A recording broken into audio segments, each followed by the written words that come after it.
My dear students, welcome to our classroom. আজকে আমাদের পড়ানোর বিষয় হচ্ছে narration change of interrogative sentence. আগের দিন শিখেছি আমরা অ্যাসার্টিভ সেন্টেন্সের ন্যারেশন চেঞ্জ, আজকে ইন্টারোগেটিভ সেন্টেন্সের ন্যারেশন চেঞ্জ। এসব সহজে শিখি আমরা। এই যে ইন্টারোগেটিভ সেন্টেন্স এর বাংলা মানে হচ্ছে প্রশ্নবোধক বাক্য, যে বাক্য দিয়ে আমরা কোনো প্রশ্ন করি। এক কাজ করো, আমরা আগে দেখে নিই যে প্রশ্নবোধক বাক্যগুলোকে তৈরি করতে হয় কেমন করে। প্রশ্নবোধক বাক্য তৈরির শর্তটা কি, আগে আমরা এইটা দেখি। এসো এবার আমরা খাতায় কলমে দেখি কি করে আমরা বাক্যকে প্রশ্নবোধক করতে পারি।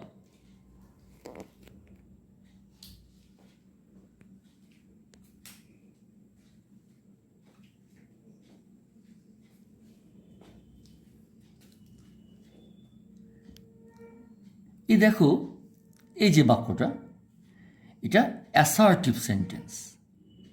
এ দেখো সাবজেক্ট আছে, এই ভার্ব পোর্শন, ভার্বের অংশ। এখানে দেখো এইটাও ভার্ব, এইটাও ভার্ব। কি পার্থক্য? এইটা হচ্ছে সাহায্যকারী ক্রিয়া, আর এইটা হচ্ছে মূল ক্রিয়া। একে ইংলিশে বলছি আমরা অক্সিলিয়ারি ভার্ব, বা বলতে পারো হেল্পিং ভার্ব। এ সাহায্য করতে এসছে, নিজস্ব অর্থ নাই। আর এই যে মূল অর্থ প্রকাশ করছে এই ভার্বটি, একে বলছি আমরা principal verb. He has gone to school, সে স্কুলে গিয়েছে। এখানে হ্যাজটা হচ্ছে অক্সিলিয়ারি ভার্ব বা হেল্পিং ভার্ব, সাহায্যকারী ক্রিয়া, আর গন এইটা হচ্ছে মূল ক্রিয়া, প্রিন্সিপাল ভার্ব। এটা হলো অ্যাসার্টিভ সেন্টেন্স। কিন্তু তাহলে কি শিখছি? বাক্যকে প্রশ্নবোধক করতে হলে অক্সিলিয়ারি ভার্বকে সাবজেক্টের আগে এনে বসাতে হয়। এই যে এইটা হচ্ছে অক্সিলিয়ারি ভার্ব, এই যে অক্সিলিয়ারি ভার্ব, আর এই হলো সাবজেক্ট। একে যদি আমরা এর সামনে এসে বসাই, সামনে এনে বসাই, বাক্য হয়ে যাবে প্রশ্নবোধক। দেখো এখানে he has gone to school ছিল, সে স্কুলে গিয়েছে, হয়ে গেল has he gone to school, সে কি স্কুলে গিয়েছে? Has he gone to school, বাক্য প্রশ্নবোধক হয়ে গেল। তুমি এর সামনে একটা হোয়েন যোগ করে দাও।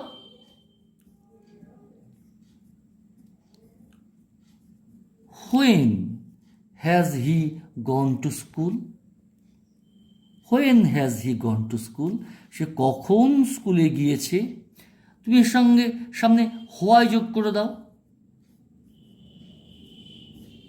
Why has he gone to school, কেন সে স্কুলে গিয়েছে। তুমি এর সামনে হাউ যোগ করে দাও। How has he gone to school, সে কেমন করে স্কুলে গিয়েছে। অর্থাৎ আমার যাই করো না কেন, এই যে অক্সিলিয়ারি ভার্ব, একে কিন্তু আমাকে আনতেই হবে এই যে সাবজেক্ট তার আগে, নইলে কিন্তু বাক্য ইন্টারোগেটিভ হবে না। যেমন আবার দেখো, ইউ উইল নট গো, তুমি যাবে না। কি বাক্য? Assertive sentence. এইটি হচ্ছে সাহায্যকারী ক্রিয়া, অক্সিলিয়ারি ভার্ব, আর এইটা হচ্ছে আমার প্রিন্সিপাল ভার্ব, অর্থাৎ মূল ক্রিয়া। তাই তো? আমি এই যে অক্সিলিয়ারি ভার্ব, একে নিয়ে এলাম, এই দেখো সাবজেক্ট, এই সাবজেক্ট ঠিক তার আগে নিয়ে এলাম, বাক্য হয়ে গেল interrogative. Will you not go, তুমি কি যাবে না। যোগ করে দাও why, why will you not go, তুমি কেন যাবে না। অক্সিলারি ভার্ব সাবজেক্টের আগে এসে বসছে। যেমন he can speak Spanish, say Spanish বলতে পারে। ক্যান হচ্ছে আমাদের অক্সিলিয়ারি ভার্ব, আর স্পিকটা হচ্ছে প্রিন্সিপাল ভার্ব, মূল ক্রিয়া। এই ক্যান যে অক্সিলিয়ারি ভার্ব, এই যে সাবজেক্ট হচ্ছে হি, সামনে বসিয়ে দাও, ক্যান চলে এলো সামনে। Can he speak Spanish? সে কি স্প্যানিশ বলতে পারে? একই রকমভাবে ধরো এখানে আছে ইউ নো মি, তুমি আমাকে চেনো। এইখানে খেয়াল করো, এই আগের বাক্যগুলোতে, এই দেখো আগের বাক্যগুলোতে আমরা কিন্তু অক্সিলিয়ারি ভার্ব পেয়েছিলাম। এই বাক্যটায় দেখো প্রিন্সিপাল ভার্ব আছে, কিন্তু কি নেই?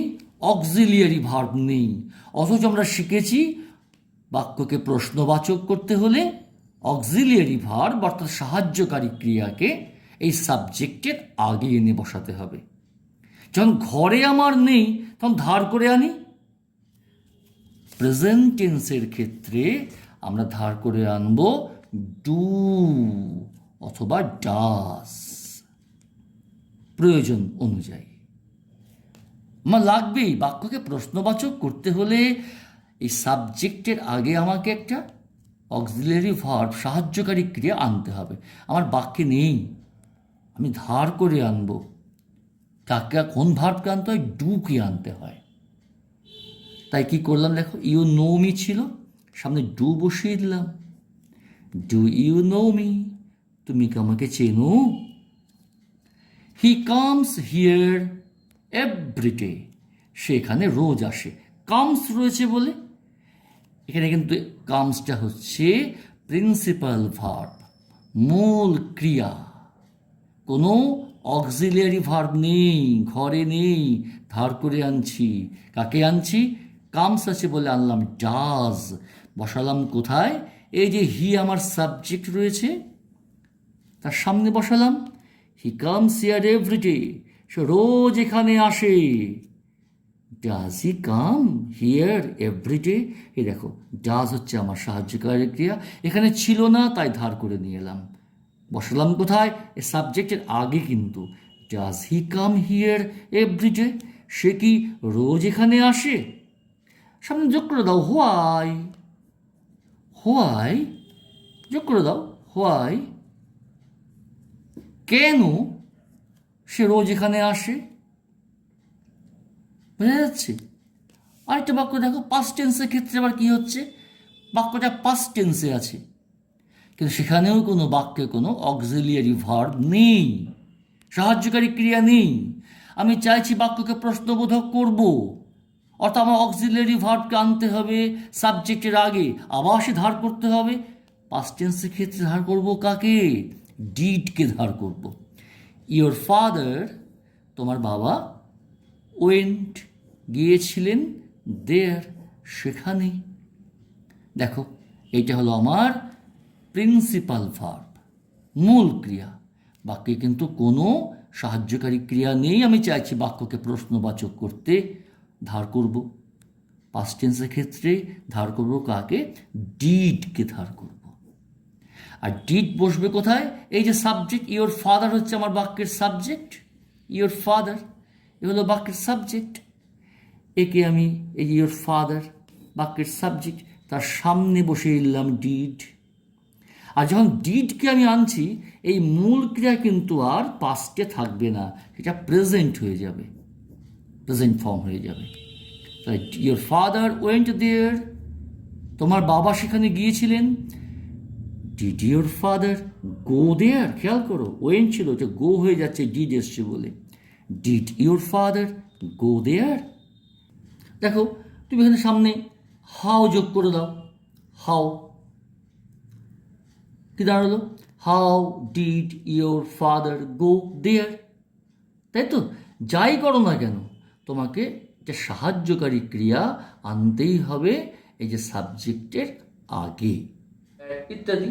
এদের বলছি WH ওয়ার্ড আর হাউ। কিছু বাক্য দেখো শুরু হলো অক্সিলিয়ারি ভার্ব দিয়ে। Did you go there? Do you know me? শুরু হচ্ছে কি দিয়ে? অক্সিলিয়ারি ভার্ব দিয়ে। আর when did you go there? শুরু হচ্ছে কি দিয়ে? WH ওয়ার্ড দিয়ে। এবার তুমি খেয়াল করে দেখবে অক্সিলিয়ারি ভার্ব দিয়ে যে বাক্যগুলো শুরু হচ্ছে সেই বাক্যগুলোর কিন্তু উত্তর হয় হ্যাঁ কিংবা না, ইয়েস অর নো। কিরকম? Will you go? তুমি কি যাবে? হ্যাঁ যাব, কিংবা না যাব না। ডিড হি কাম? সে কি এসেছিল? হ্যাঁ এসেছিল, কিংবা না আসেনি, ইয়েস অর নো।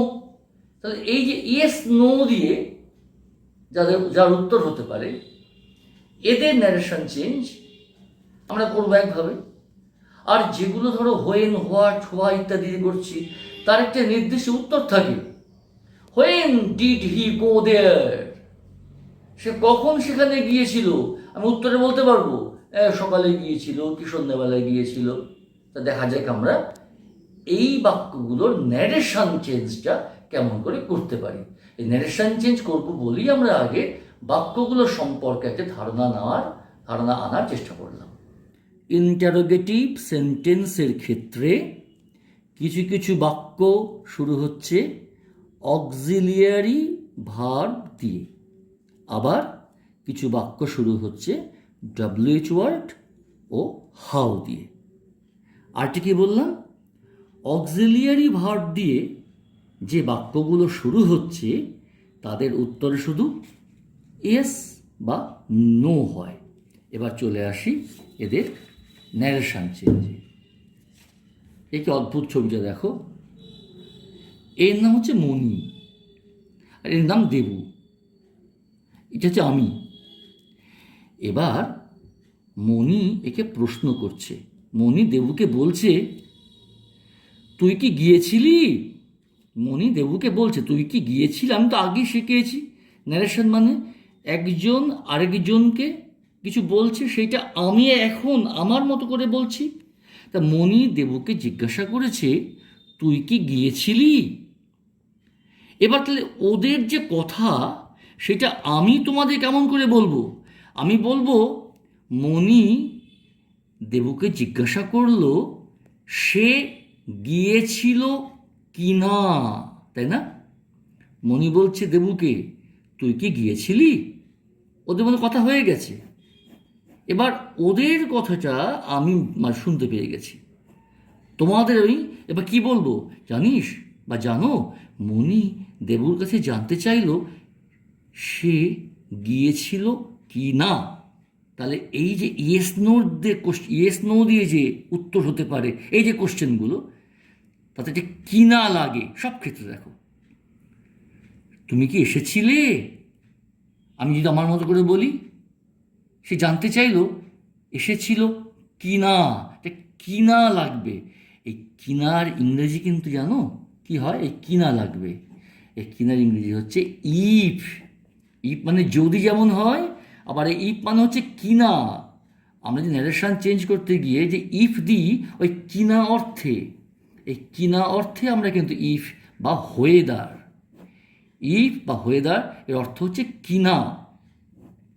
বুঝতে পারছো? এখানে কিন্তু দ্যাট প্রয়োজন নেই, দ্যাটের কোনো প্রয়োজন নেই, কারণ এখানে দ্যাট হলো যে দরকার নেই। তো এখানে কিনা। যেমন ধরো এখানে চলে এসো, আরেকটা কথা বলে দিই, যখন ন্যারেশন চেঞ্জ করব ইন্টারোগেটিভ সেন্টেন্স থেকে, আমরা কি করব জানো? আমরা আগেই জানি যে এইটা হচ্ছে রিপোর্টিং ভার্ব। আবার শিখেছি আমরা আগেই, এইটা রিপোর্টিং ভার্ব, আর এই ভিতরে এটা হচ্ছে reported speech. Reporting verb, reported speech. এইবার যখন তুমি ইন্টারোগেটিভ সেন্টেন্সকে ন্যারেশন চেঞ্জ করতে যাবে, তখন তোমার প্রথম কাজ কী হবে জানো? তুমি এই যে ইন্টারোগেটিভ সেন্টেন্সটা আছে, তুমি আগে একে অ্যাসার্টিভ করে নেবে। তোমার প্রথম কাজ হবে অ্যাসার্টিভ করে নেওয়া। আর এই যে দ্য টিচার সেড টু হার, শিক্ষক বা শিক্ষিকা তাকে বলছেন, হ্যাভ ইউ নোটিসড ইট? তুমি কি এটা লক্ষ্য করেছো? এবার খেয়াল করো, উনি কিন্তু প্রশ্ন করছেন, তাই আমি এই সেড টুর জায়গায় আমি দিয়ে দেব আস্কড, তাই তো? এবার কি করব, আমি এই যে অংশ এটা আছে ইন্টারোগেটিভ, তাই তো? এখানে দেখো এই যে অক্সিলিয়ারি ভার্ব, সাহায্যকারী ক্রিয়া, সে এই যে সাবজেক্ট আগে সে বসছে, তুমি আগে একে মনে মনে অ্যাসার্টিভ করে নাও। অর্থাৎ কি করবে, এই অক্সিলিয়ারি ভার্বকে নিয়ে চলে যাও সাবজেক্টের পরে, ইউ হ্যাভ নোটিসড ইট। এবার তো আমরা শিখেইছি, আগেই শিখেছি অ্যাসার্টিভ সেন্টেন্স পরিবর্তন, অ্যাসার্টিভ সেন্টেন্সের যে ন্যারেশন চেঞ্জ কী করে করতে হয় তা আমরা শিখেছি আগে। তাহলে সেই নিয়মে করে দাও, তুমি আগে একে ভেবে নিলে, এই যে এটা লেখা আছে ইউ হ্যাভ নোটিসড ইট। এবার দেখো, the teacher said to her, আমরা করলাম আস্কড হার, হলো।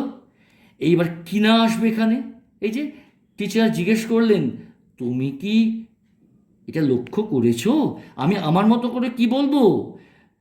টিচার তাকে প্রশ্ন করলেন সে এটা দেখেছে কিনা, লক্ষ্য করেছে কিনা, সেই কিনার জন্যই এলো ইফ অথবা ওয়েদার, ওই কিনার জন্য। ইফ ইফ মানে যদি নয়, ইফ মানে কিনা, ইফ অথবা ওয়েদার এলো। এবার দেখো, দ্য টিচার আস্কড হার হলো, ইফ বা ওয়েদার দিলাম ওই কিনা অর্থে। এবার এই অংশকে পরিবর্তন করতে হবে। আমরা আগে কী করেছি, এটাকে এইভাবে করে নিয়েছি। তো দেখো, ইউ হ্যাভ নোটিসড ইট, এই ইউটা কাকে বোঝাচ্ছে, এই হার, তাহলে কি দাঁড়ালো, এই ইউটা শি হলো। আমরা শিখেছি প্রেজেন্ট হয়ে যায় পাস্ট, অ্যাসার্টিভের ক্ষেত্রে শিখেছি। তাহলে প্রেজেন্ট পারফেক্ট আছে, হয়ে গেল পাস্ট পারফেক্ট, ইটি রয়ে গেল, থেকে দাঁড়ালো the teacher asked her if বা whether she had noticed it. একই রকমভাবে পরপর দেখে যাও, Rivu said to Muskan, is there anybody there. Rivu মুস্কানকে মানে বলছে কেউ কি সেখানে আছে? একটা কথা মনে রেখো, দুবার দেয়ার আছে। এই যে দেয়ার, এই দেয়ারটার মানে হচ্ছে সেখানে, কিন্তু এই যে দেয়ার, এই দেয়ারটাকে বলা হয় নিজস্ব অর্থ নেই, এই দেয়ারটাকে বলা হয় ইন্ট্রোডাক্টরি দেয়ার, ইন্ট্রোডাক্টরি দেয়ার, এর নিজস্ব অর্থ কিছু নেই। এই দেয়ারটার মানে হচ্ছে সেখানে। ইজ দেয়ার এনিবডি দেয়ার, কেউ কি আছে সেখানে? তাহলে আমরা আগে কী করলাম, এই ইজ অক্সিলিয়ারি ভার্ব নিয়ে গেলাম সাবজেক্টের পিছনে, দেয়ার ইজ এনিবডি দেয়ার। দেখো, review said to Muskan, review asked Muskan. একই রকমভাবে ইফ বা ওয়েদার এলো কিনা অর্থে, তারপর দেয়ার ইজ হলো দেয়ার ওয়াজ এনিবডি দেয়ার। চলে এসো পরেরটাতে, শর্মিলা সেইড টু ইলিয়াস, শর্মিলা ইলিয়াসকে বলল did you come to school, তুমি কি স্কুলে এসেছিলে ইয়েস্টারডে। এবার দেখো, এই যে আমরা আগে এই যে বাক্যটা রয়েছে ইন্টারোগেটিভে, একে আমরা অ্যাসার্টিভ করবো। ডিড ইউ কাম, এটাকে অ্যাসার্টিভ করলে কি দাঁড়াচ্ছে, আমাদের মনে আছে তো এখানে কোনো সাহায্যকারী, এটা পাস্ট টেন্সে ছিল, সাহায্যকারী ক্রিয়া ছিল না বলে ডিডকে নিয়ে এসেছিলাম, তা ডিডকে ফেরত পাঠিয়ে দিই, দিয়ে পাস্ট টেন্স করে দিই। তাহলে এই ইন্টারোগেটিভ বাক্যটা অ্যাসার্টিভ করলে কি দাঁড়াচ্ছে, you came to school, you came to school yesterday. তাহলে পরিবর্তন কি হবে, Sharmila asked Ilias, Sharmila is said টুর জায়গায় করলাম আস্কড, হ্যাঁ। তারপরে সে কিনা এসেছিল, কিনা জানতে চাইছে, তাই ইফ বা ওয়েদার হলো কিনা অর্থে। তারপরে ইউটাকে, ইউটা হচ্ছে ইলিয়াস, তাই হি হয়ে গেল। আমরা শিখেছিলাম পাস্ট থাকলে আরও পাস্ট হয়ে যায়, অর্থাৎ পাস্ট পারফেক্ট হয়ে যায়, তাই করলাম। দেখো, এই হ্যাড কাম করলাম, তারপর টু স্কুল থাকলো। এইবার খেয়াল করে দেখো, ইয়েস্টারডে থাকলে সেটা হয়ে যায় দ্য প্রিভিয়াস ডে, এটা খেয়াল করো। আর বলেছিলাম কিছু পরিবর্তন হয়, এই একটা পরিবর্তন ইয়েস্টারডে থাকলে হয়ে যাচ্ছে দ্য প্রিভিয়াস ডে। তাহলে Sharmila said to Ilias, did you come to school yesterday? Sharmila asked Ilias if or whether he had come to school the previous day. একই রকম পরপর উদাহরণ দেখে যাও। পরাণ সেড টু নবীন, পরাণ নবীনকে বলল, ডু ইউ লাইক, তুমি কি চাও, ভালোবাসো, টু লার্ন ইংলিশ, ইংলিশ শিখতে ভালোবাসো? কি করলাম আগে? আগে মাঝখানের যে বাক্যটা আছে, ভিতরের যে বাক্যটা আছে, অর্থাৎ যাকে বলছি আমরা রিপোর্টেড স্পিচ, সেই অংশকে আমরা আগে অ্যাসার্টিভ করলাম। এই ডু কেন এসছিল? বাক্যে কোনো সাহায্যকারী ক্রিয়া নেই বলে, প্রেজেন্ট টেন্সে আছে, বাক্যে সাহায্যকারী ক্রিয়া নেই, তাই ডুকে নিয়ে এসেছিলাম, তাড়িয়ে দিয়ে অ্যাসার্টিভ করে নিচ্ছি। You like to learn English, এটা করে নাও আগে। অ্যাসার্টিভ করতে কত সুবিধা দেখো এবার। Paran said to Nabin, Paran asked Nabin, ওই ইফ ওয়েদার আসবেই, কারণ কিনা আসছে এখানে। এবার ইউ কে, ইউটা হচ্ছে নবীন, তাই হি হলো ইউ, প্রেজেন্ট টেন্সে আছে, এই হলো পাস্ট, তবে যা আছে তাই। Paran asked Nabin if or whether he like to learn English. Mousumi said to Nazneen, will you follow me. একই রকম দেখো, আগে আমরা এই ইন্টারোগেটিভকে অ্যাসার্টিভ করলাম, ইউ উইল ফলো মি, এই যে ইনটে দেখো অক্সিলারি ভার্বকে আমরা এই সাবজেক্টের পরে নিয়ে গেলাম, আগে নিয়ে এসেছিলাম কেন? ইন্টারোগেটিভ করার জন্যে, পরে নিয়ে গেলাম অ্যাসার্টিভ করার জন্য, ইউ উইল ফলো মি, সহজে হয়ে গেল। মৌসুমি এই সেট টু জায়গায় asked Nazneen, if or whether she, আমরা শিখেছিলাম না আগে, উইলটা উড হয়ে যায়, সেই if she would follow her. He said to her, সেটাকে বলল, can you lend me a pen, তুমি কি আমাকে যে পেন ধার দিতে পারবে? আগে দেখো you can lend me a pen করলাম, ক্যানকে পরে নিয়ে চলে গেলাম। তারপরে he asked her if or whether she, তাকে সে তো হারকে বলছে, ইউটা মানে শি হয়ে গেল could lend him a pen. Now we shall learn the narration change of interrogative sentences starting with WH word and how. দেখো এই WH word এবং how দিয়ে যে বাক্যগুলো শুরু হচ্ছে, যখন তাদের ন্যারেশন চেঞ্জ আমরা করব, নিয়মগুলো তো পরিবর্তনের একই রকম থাকবে, কিন্তু ইফ বা হয়ে দেওয়ার প্রয়োজন নেই, কারণ এখানে কিনা আসছে না, এখানে নির্দিষ্ট উত্তর থাকবে, কখন তুমি যাবে, আমি সকালে বা সন্ধ্যায় যাব, এখানে কোনো রকম ইফ আসবে না, ওয়েদার আসবে না, দ্যাট আসবে না, ওই হোয়েন হোয়াই হাউ যে থাকবে আমার তাকেই তো আনতে হবে। ধরো আমি জিজ্ঞাসা করলাম, আমি তোমাকে জিজ্ঞাসা করেছি তুমি কখন যাবে, এইটা থার্ড পার্সন যে শুনবে সে কি বলবে লোককে, যে স্যার ওকে জিজ্ঞেস করেছিল যে সে কখন যাবে, ওই কখন থেকেই গেল, কিন্তু এখানে কিনা আসছে না, তাই ইফও আসবে না, ওয়েদারও আসবে না, আর দ্যাট আসবার তো প্রশ্নই নেই। চলে এসে আবার উদাহরণে যা বললাম, WH ওয়ার্ড ও হাউ দিয়ে যে বাক্যগুলো শুরু হচ্ছে তাদের যখন ন্যারেশন চেঞ্জ করছি, ইফ আসবে না, ওয়েদার আসবে না, দ্যাট আসবে না। আর তো একই রকম নিয়ম, they said to the manager, তারা ম্যানেজারকে বলল, হোয়েন আর ইউ গোয়িং, আপনি কখন যাচ্ছেন? আমরা আগে কী করলাম, এই আর এসছিল ইউ এর আগে প্রশ্নবাচক করার জন্য, আমরা অ্যাসার্টিভ করব বলে আর কে নিয়ে গেলাম ইউ এর পরে, তাই না? আর কি ইউ এর পরে নিয়ে গেলাম, হোয়েন ইউ আর গোয়িং হয়ে গেল। এইবার দেখো they said to asked the manager, এইবার এই হোয়েন থাকবে, ইউ আর গোয়িং, ইউটাকে ওই ম্যানেজার, তাই হি হয়ে গেল। আমরা জানি প্রেজেন্ট কন্টিনিউয়াস হবে পাস্ট কন্টিনিউয়াস, আগে শিখেছি, তাই ইউ আর গোয়িংটা হলো, যেহেতু ইউটা হচ্ছে ম্যানেজারকে বোঝাচ্ছে হি, তাই ইউ আর গোয়িং হয়ে গেল হি ওয়াজ গোয়িং।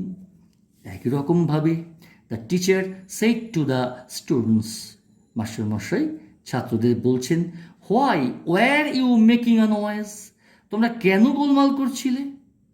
আগে সে একই রকমভাবে কী করলাম, এই ওয়ার একে ইউ এর পরে নিয়ে যাচ্ছি একে অ্যাসার্টিভ করার জন্য, why you were making a noise, দেখলে? তারপর দ্য টিচার সেড টু, এ আস্কড দ্য স্টুডেন্টস, তারপরে হোয়াই থেকে যাবে, তারপর ইউটা কারা? ছাত্ররা, তাই ইউটা হয়ে গেল দে, THEY দে। এটা আছে পাস্ট কন্টিনিউয়াস, হয়ে যাবে পাস্ট পারফেক্ট কন্টিনিউয়াস, তাই you were making where they had been making a noise, তাই না?